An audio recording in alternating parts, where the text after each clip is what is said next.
Keuangan Ikopin dalam program Halo Akuntansi. Sebelumnya, perkenalkan nama aku Nabila Sukanisa. Aku akan menemani Balance People belajar dan sharing materi akuntansi. Nah, sebelum lanjut ke videonya, Balance People jangan lupa like, comment, share, and subscribe channel kita. Jangan lupa juga follow media sosial kita di bawah ini ya. Nah, Balance People, di video sebelumnya kita sudah membahas tentang siklus akuntansi perusahaan jasa. Nah, di video kali ini kita akan membahas tentang siklus akuntansi perusahaan dagang. Seperti yang Balance People ketahui, perusahaan dagang merupakan perusahaan yang kegiatan utamanya membeli, menyimpan, dan menjual suatu produk tanpa merubah apapun. Contohnya seperti minimarket, warung grosir, dan lain-lain. Sebelum lanjut ke pembahasan, Balance People harus tahu dulu nih apa sih perbedaan antara perusahaan jasa dengan perusahaan dagang. Nah, selain kegiatan usahanya yang berbeda, ternyata perbedaannya terletak pada jurnal dan buku besarnya loh Balance People. Perusahaan jasa hanya memiliki satu jurnal saja, yaitu jurnal umum. Sedangkan pada perusahaan dagang memiliki satu jurnal umum dan 4 jurnal khusus. Jurnal khusus ini diantaranya ada jurnal khusus pembelian yang berguna untuk mencatat semua transaksi pembelian secara kredit. Yang kedua ada jurnal khusus penjualan yang berguna untuk mencatat semua transaksi penjualan secara kredit. Yang ketiga ada jurnal khusus penerimaan kas yang berguna untuk mencatat semua transaksi penerimaan kas yang bisa terjadi akibat penjualan secara tunai, penerimaan piutang, dan lainnya. Yang terakhir ada jurnal khusus pengeluaran kas yang berguna untuk mencatat semua transaksi pengeluaran kas yang bisa diakibatkan oleh pembelian secara tunai, pembayaran utang, pembayaran beban-beban perusahaan, dan pengeluaran lainnya. Nah, perbedaan yang selanjutnya terletak pada buku besar. Di perusahaan jasa hanya memiliki satu buku besar saja, yaitu buku besar umum. Sedangkan pada perusahaan dagang memiliki buku besar umum dan 2 buku besar pembantu. Buku besar pembantu ini diantaranya buku besar pembantu utang yang berguna untuk mencatat semua saldo-saldo utang dan pemasok mana saja yang memberikan pinjaman kredit kepada perusahaan. Yang kedua ada buku besar pembantu piutang yang berguna untuk mencatat semua saldo piutang dan kepada siapa saja perusahaan memberikan pinjaman secara kredit. Nah, Balance People, setelah kita membahas perbedaan antara perusahaan jasa dengan perusahaan dagang, sekarang kita lanjut ke siklus akuntansi perusahaan dagang. Sama seperti siklus akuntansi perusahaan jasa, siklus akuntansi perusahaan dagang dimulai dengan beberapa tahap. Yang pertama, tahap pencatatan, tahap pengikhtisaran, dan yang terakhir tahap pelaporan. Balance People, sekarang kita memasuki tahap pencatatan.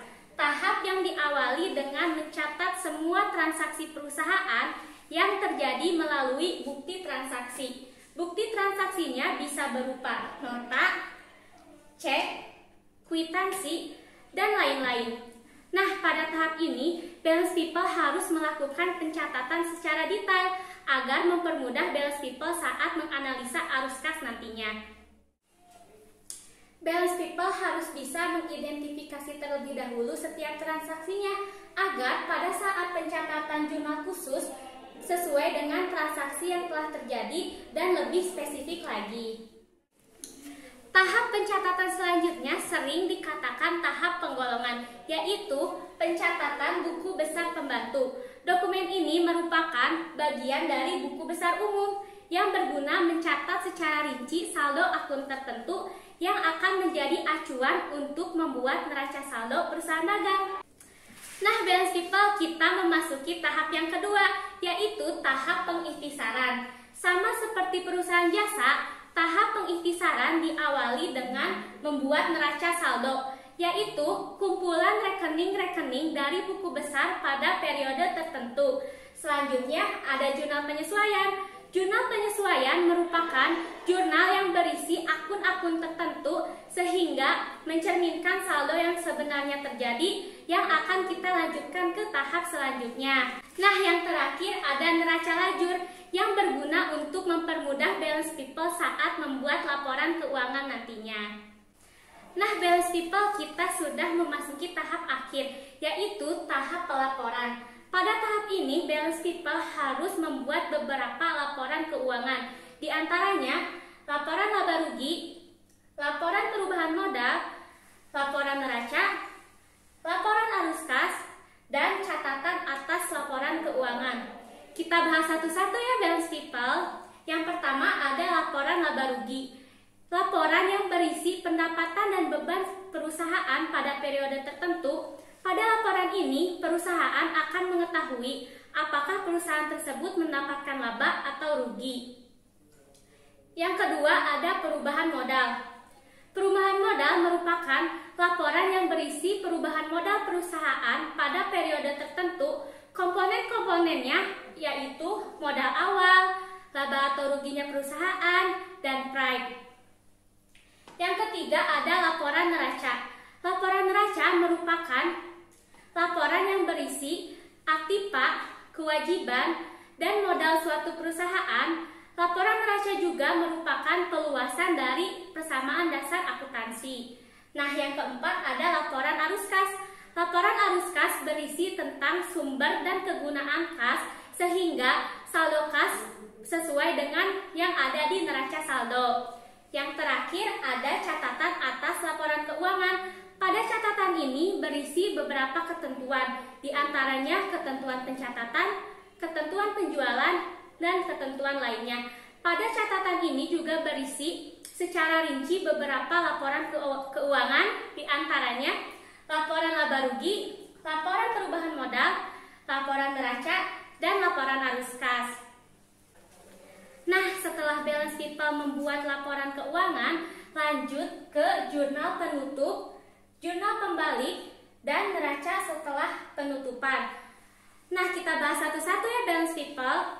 Jurnal penutup berguna untuk menutup akun nominal, jurnal pembalik berguna untuk membalikkan jurnal penyesuaian, sehingga menimbulkan akun real yang baru.